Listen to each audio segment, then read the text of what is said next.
to accomplish, or what it does, right? Where there's really four main things.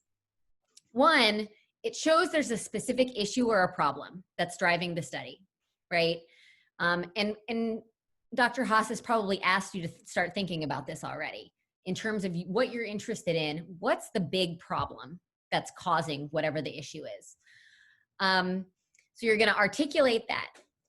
It provides a rationale or makes an argument for why we need to look at this issue, why we need to conduct a study that's going to help solve this problem or mediate this problem, right? And so you can provide a rationale in multiple ways. You can show the reader that the issue or problem is urgent or significant.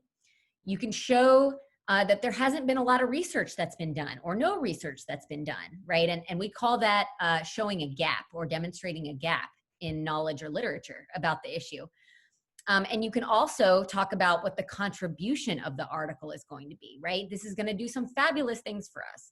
And so this is all part of the argument you're making for why you need to do the study. Third is you identify the specific purposes of the study. And sometimes you also talk about the focus and the research questions. And then you provide a roadmap for the reader in terms of the rest of the article or paper.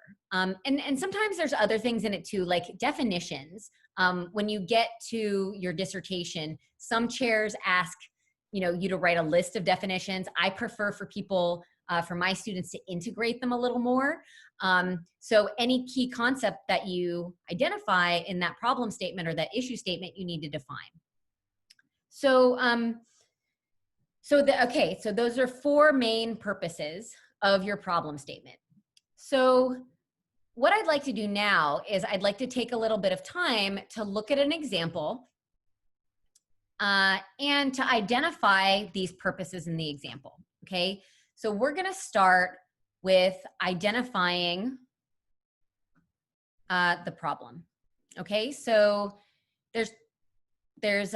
so please read through, and what this slide is, the interactive piece, is that you can actually draw anywhere on the slide. So you can highlight, you can underline, you can circle, you can also use text. But what I'd like you to do is read the paragraph and pull out, circle, however you want to mark it up, the problem.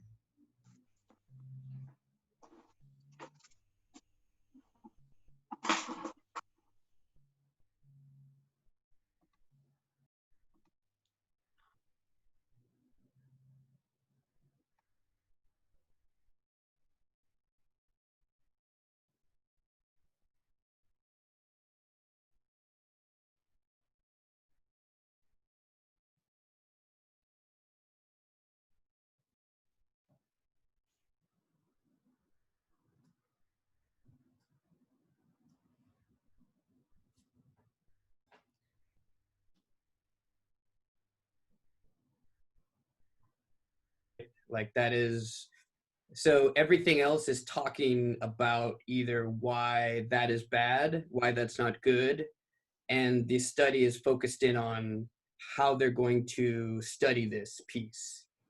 So yeah, so that's why I highlighted that, I guess. Fantastic. Yes, that's it, right? That's the problem. First-year teachers tend to adopt transmission-based practices even when prepared differently by their teacher education programs. And we'll talk through the rest of the paragraph.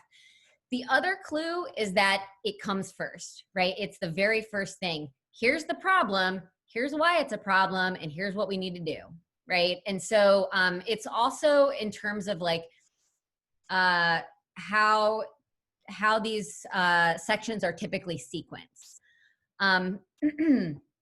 So I could see how other folks might have pulled out the banking model of education, because that is definitely an issue, right? That is a major concern. And that someone also said it privileges passivity and obedience, and it disadvantages students of color. It harms students of color. Those are also major problems.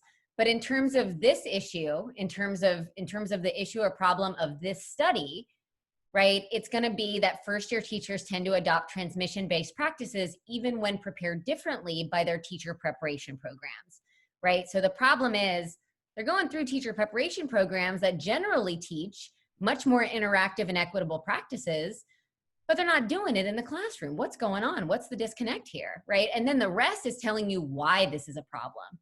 It's a problem because it hurts kids of color. It's a problem because it doesn't teach critical thinking. It's a problem because people don't learn that way. Also leading off with this very first thing, that's the first thing your attention goes to, right? And then the rest either supports or unpacks it. So again, this is something that that takes practice, right? And in fact, you're going to have the whole first semester to put together your problem statement, but you will continue evolving it all the way up to your dissertation proposal. So, so this is something that we'll continue to work on.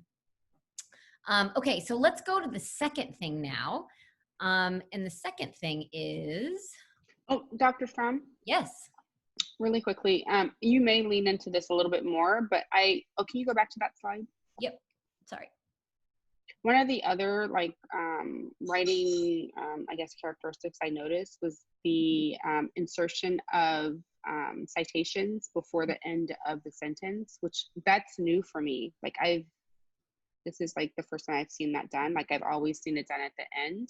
But again, I don't want to distract you. I just wanted to see if you would lean into that a little bit more as we get further into the writing, academic writing piece. Absolutely. No, that's a great question. And in fact, no one's ever asked me before. So thank you so much. So the reason that happens is because of something called lexical density. So one of the characteristics of doctoral level writing is that it's very dense. We pack it full of ideas. Sometimes that's because of practical reasons, which is like, when you're publishing an article, you only have so many words, right? Like most articles are between 6,000 and 8,000 words, including references. So you got to learn to say what you're going to say with the least amount of words. And so that means that you may have multiple ideas that came from different people in the sentence. And so you have to be able to let your reader know who said what. So for example, where I talk about the second sentence here, transmission-based teaching, which Freire refers to as the banking model of education because it involves the teacher depositing bits of knowledge into empty students, contradicts current understandings of how learning happens. So Freire talks about the banking model, but he doesn't talk about how it contradicts current learning models. I mean, one, because he was writing in the 1970s, right? And we're now all the way up until today. And so I need to be able to credit different people. And so I'm going to talk about Freire. Also, the reason that I'm talking about Freire right there, so typically if I'm not quoting, or if I'm not referring to him by name, if I had just put transmission-based teaching, which refers to the banking model of education because it blah, blah, blah, blah, blah, empty students, I would actually put Freire there at the end because it disrupts the flow of the sentence less. But because I'm mentioning Freire right there, I have to go ahead and cite him. So whenever you have somebody's name in the text, unless it's somebody who's like a very, very famous his figure, like I would say somebody like Martin Luther King, you wouldn't have to reference anything specifically. But with Freire, even as well known as he is, I have to reference where is that coming from? Where does he talk about the banking model of education? He talks about it in chapter 2 of Pedagogy of the Oppressed. So I need to be able to cite that. So yes. So sometimes you'll have a sentence in a literature review, for example, where you'll say, some studies talked about this, and then cite. Other studies talked about this, cite. And then a third set talked about this, cite, right? So that's definitely a strategy of let me pack as many ideas into the sentence as I can while still keeping it readable. And then let me make sure I'm attributing the ideas along the way so that people can follow me.